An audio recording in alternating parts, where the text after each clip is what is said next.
barin ba da wani sirri albarkacin ɗakin Kaba. Duk wanda yake so ɗansa ya haddace alƙur'ani, duk wanda yake so ɗansa ya samu alƙur'ani, Allah ya hore masa ya sauƙaƙa masa abin, ko kuma yake so ɗansa ya wani ilimi, wallahi zan ba da wannan sirrin saboda ɗakin Kaba. Abin da ake yi shine 7 sau 7 shine 49, to 49 kuma shine 343. To sabbi ake tofawa, sabbi isma rabbika la'ali har zuwa ƙarshen sura 343 a cikin ruwan zamzam ko ruwan sama.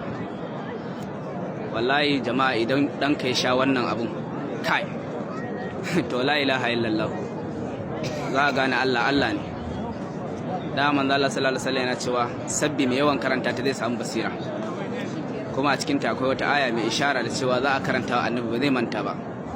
Sadaquri'uka falatansa.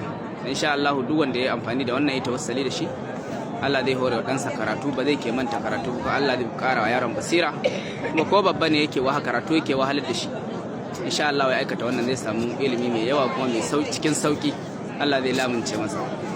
Na bada saboda mutuncin ɗakin Kaba, wayanda suke so Allah ya azurta su da zuwa wannan ɗaki su sharing. Zan muku addu'a ubangiji Allah ya kawo duk wanda ya sharing din wannan bidiyo yayi comment da sallallahu alaihi wasallam, ya Allah dan mutuncin annabi, Allah dan wancan indararo da yake kallon alƙiblar Madina, Allah dan mutuncin ɗakin Kaba da matsayinsa a gurinka, Allah dan bayan Allah masu dawafi a wannan gurin, Allah duk wanda ya share din wannan bidiyo ne yayi comment da sallallahu alaihi wasallam, Allah ka kawo shi wannan guri, idan kuma ya zo Allah ka dawo da shi. Ubangiji Allah ka biya masa kuma bukatunsa na alkhairi, Allah ka raba shi daga azabar kabari da azabar wutar jahannama. Allah ka raba mu baki daya. Assalamu alaikum wa rahmatullahi wa barakatuh.